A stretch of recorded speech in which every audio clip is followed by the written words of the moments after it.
afternoon that could prove to be a springboard for Whitehead's development. But something struck me as odd in the fine print of Willard's reasoning behind Whitehead not meeting expectation on his first game, and took me until going over post-game quotes today to catch it. I thought Isaiah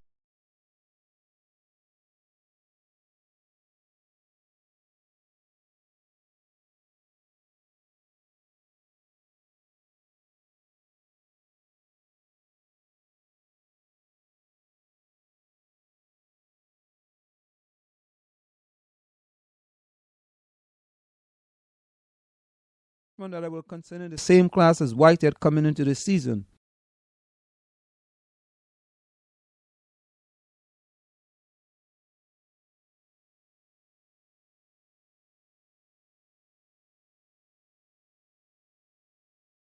Against St. Francis, New York, last Saturday afternoon. Bluette registered 18 points and 5 rebounds on 6 of 8 shooting in Xavier game against Northern Arizona last Friday night. Even top 150 freshman Kellen Martin did well in his first game for Butler as he tallied 12 points, albeit against Maine, who could be beaten by quite a few D2 teams this season. Ultimately, Isaiah Whitehead probably was a bit too keen on hitting that shot or too anxious to make that play with the weight of Seton Hall programs on his back. As Brandon Mobley said of Whitehead, he was nervous, and that's all it was. First college game, he kind of forced the issue sometimes.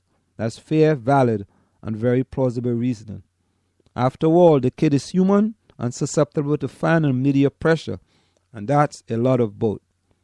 But it was still a bit strange that Willard, who win or lose, must have been expecting questions about his star freshman, led off with a statistical reference that wasn't remotely true to ease the media pressure off his players.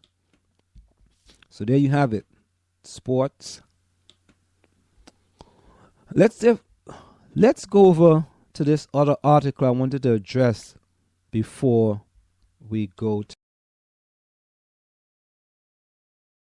the Atlanta Black Star. ABS report: racist policies, broken systems leave black youths without job and swimming upstream in labor market. These articles are posted on our Facebook page. As the country celebrates another year of decreasing unemployment rates, the black community is still faced with the harsh reality that persistent and disproportionately high employment rates for young black people will leave the generation swimming upstream in the labor market. The lack of meaningful work not only affects their lives and future relationships, but it has a ripple effect on the entire black community. According to data compiled by the U.S. Department of Labor, more than 20% of black people between the ages of 20 and 24 are unemployed, and more than 30% of black people between the ages of 18 and 19 are unemployed. While the unemployment rates for blacks have decreased since 1930, while the unemployment rates for blacks have decreased since 2013, they are still disproportionately higher than the unemployment rate for other races of the same age. Only 9% of white people between the ages of 20 and 24 are unemployed, and less than 20% between the ages of 18 and 19 are unemployed. With a flawed educational system sending young African Americans out into the labor market unprepared, let me repeat that, with a flawed education system sending young African America out into the labor market unprepared for what they'll find, expert believes the high unemployment rate serves as a sign that the younger generation continue to encounter age-old obstacles and other inefficient or racist systems that never worked in their favor. According to Joe Jones, the president and CEO of the Center for Urban Studies, those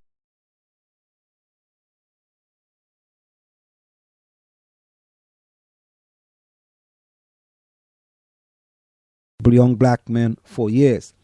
And I'm going to stop right there and jump over to an article by Soledad O'Brien. This is the article in the Huffington Post today. And This article is titled,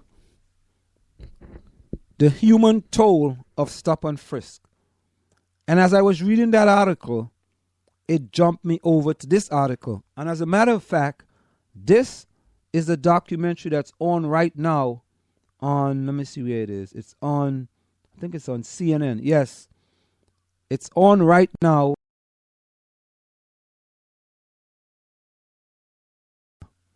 As a matter of fact, yeah, we can be actually looking at that right now too as well. It's called Black in America. So, the human toll of stop and frisk. One summer night in 2012, Louis Paulino was walking around his East New York neighborhood when he came upon a group of police officers surrounding a young black man. Onlookers told him that the young man had been stopped for riding his bike on the sidewalk. But what appeared to Louis to be a minor incident suddenly exploded in violence. More officers started arriving on the scene, he recounts. They continued to beat his leg. Then he was thrown in handcuffs. They maced him.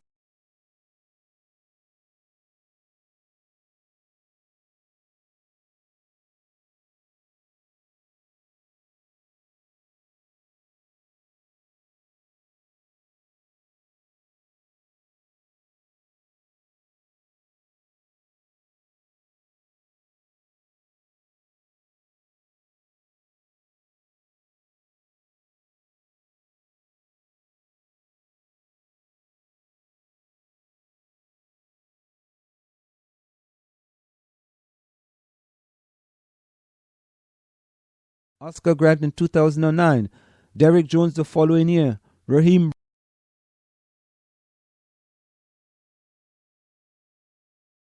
Miami Herald report focused on Earl Sampson, a black man who have been stopped 258 times and jailed 56 times in 4 years, all without ever being convicted of a single crime.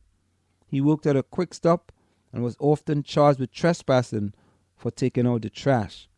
He was among 200 others videotaped by owners of the convenience store who were stopped by police. You got to look at this. You got to look at this thing that's going on right now on CNN, ladies and gentlemen.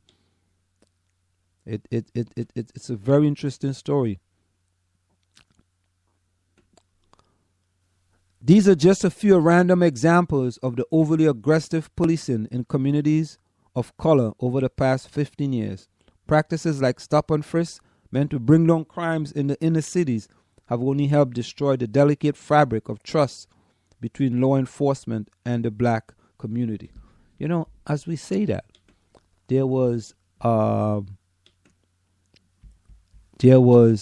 audio from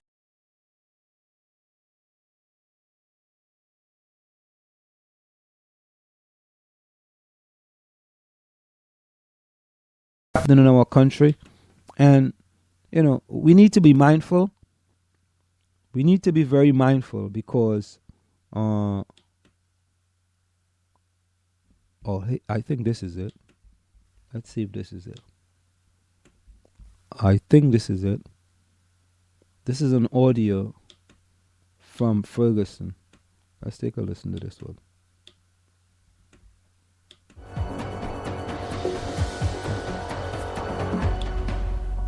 My earliest memories of the police are surrounded in fear.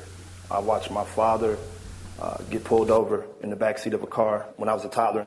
We were driving through a West County neighborhood, and he got lost.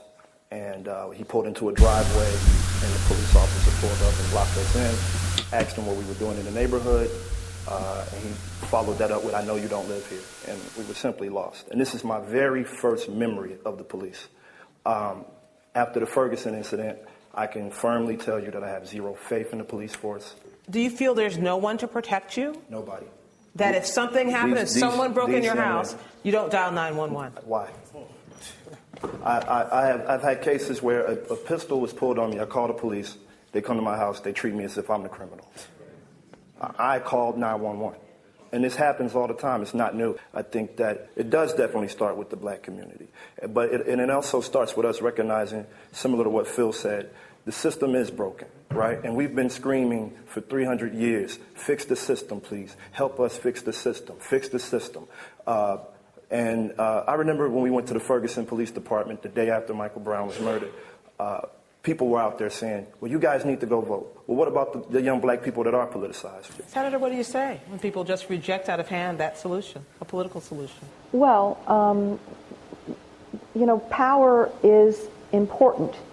And there are way too many people that feel like they can't get a hold of true power. If you were on the Ferguson City Council, you would be pushing right now to fire the city manager because the city manager has not fired the police chief, right? And that is a real legitimate use of power that you would have an opportunity to use if you had been elected. So I just want to make sure that we don't, I get what you're saying, that it's awfully hard for everyone to flock to a system that they don't have faith in.